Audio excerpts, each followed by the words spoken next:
Olá, beridas, tudo bom? Brincadeira, gente, eu não vou brincar de blogueirinha aqui, apesar de estar usando aqui o Snapchat como recurso para não ficar com molheira aqui embaixo, né? Então vamos, que o show não pode parar, tô morrendo de saudade da segunda série. E assim, eu vim aqui pra gente fazer a correção dos exercícios propostos lá do dia 25 do 3.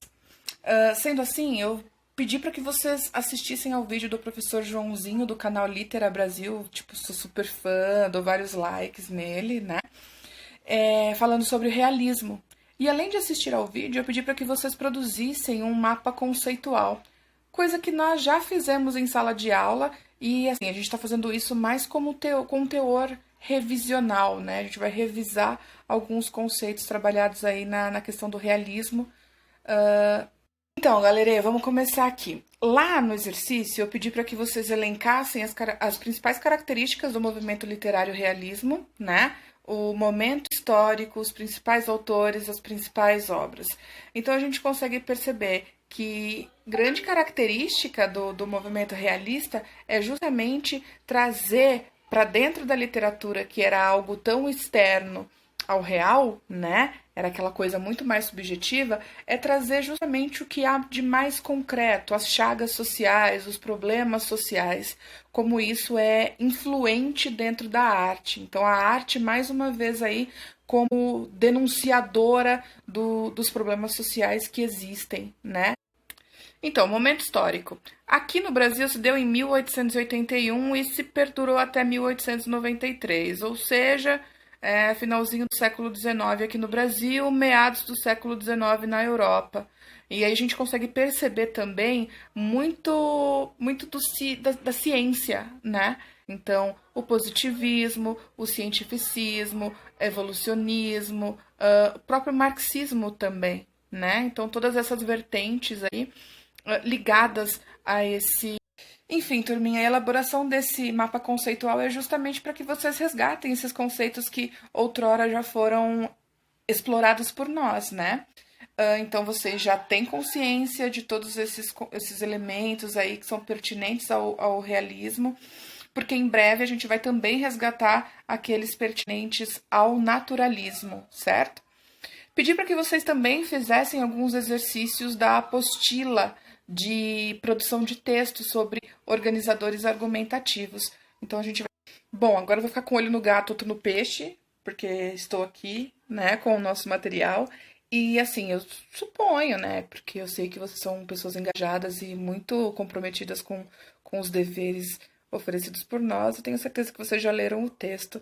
Então vamos direto para a correção dos exercícios, ok? Então, o primeiro exercício ele aparece na página 11 e pede para que nós identifiquemos a introdução, o desenvolvimento e a conclusão do parágrafo que segue. Não vou dizer que não sofri, que sempre tive autoestima elevada. Então, qual foi a introdução desse parágrafo? Justamente a ideia de que a moça nem sempre teve a autoestima elevada, mas que depois ela conseguiu lidar com isso. Então, esse aí corresponde ao primeiro período, e o primeiro período é a nossa introdução. Faz sentido, porque está no começo, né? A introdução é o que dá esse pontapé. Próximo, o desenvolvimento. O desenvolvimento diz respeito a ela ter parado de se importar com o pensamento dos demais e seguir com a vida dela. Então, segundo período, certo? E por último, a conclusão, né? Já também denuncia. A conclusão aparece no final. Então, o terceiro período corresponde à conclusão do parágrafo, certo? Vamos lá, gente.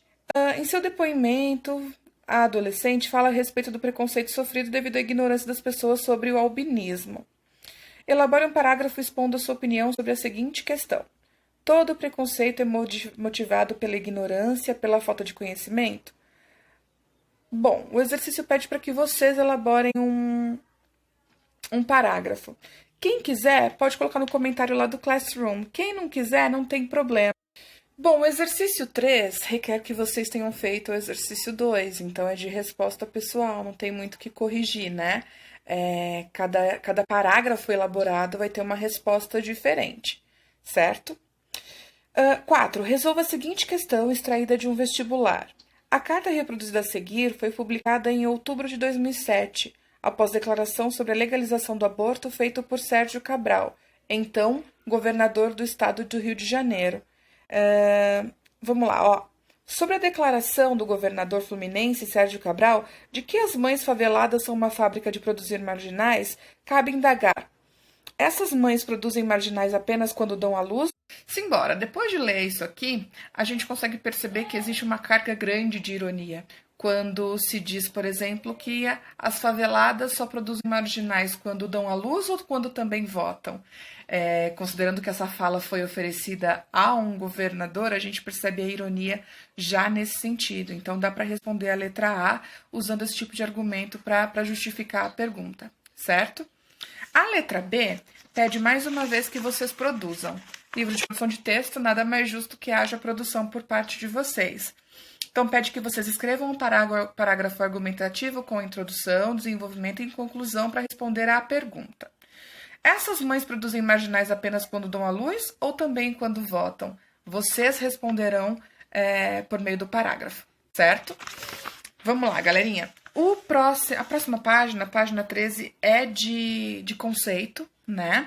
Bom, a gente sabe que existem diversos elementos argumentativos. Dentre eles, a exemplificação, temos a comparação, a causa e consequência, os dados estatísticos, a enumeração, argumento de autoridade e retrospecto no tempo, né? Então, quando a gente resgata ali elementos já aparecidos na história, em alguma situação, para fazer esse tipo de comparação. Lá na página 14, nós temos alguns trechos do texto Heróis da Resistência para a gente dizer que tipo de argumentação existe ali, né? No 1, quando conheci o grupo, achei todos tão bonitos, o cabelo das meninas falava, ai, que linda. Aí desencanei completamente, passei a ter até orgulho disso. Quando a gente analisa isso aqui, que tipo de argumento? Bom, galerinha, lá no exercício 1, a gente consegue perceber que eu tenho uma relação de causa e consequência, né? Qual que é a causa? Ela conhecer outros albinos e a consequência é se aceitar, né? Então, o argumento se deu por meio da causa e da consequência. Já no exercício 2, nós temos ali o caso da Manaus Leisman, nem sei se pronuncia desse jeito, que ela assumiu a vontade de usar o lenço muçulmano. Então, a jornalista usa isso como exemplificação. Então, o tipo de argumento é de exemplificação. A jornalista recorreu a isso. Então, vamos lá. Na 3. É correto afirmar que o procedimento argumentativo usado no fragmento seguinte é o de enumeração? Justifique sua resposta. Até meus 15 anos, eu nem tinha certeza se era ou não albina, pois quando nasci houve divergência entre os médicos. Não posso falar que é enumeração porque eu não tenho elementos ali enumerados. Então, a gente consegue perceber que é um retrospecto. Bom, turminha, segue lá no exercício 4. Há 2 textos, né? A ciência das coisas banais e densidade óssea pode indicar risco de câncer de mama.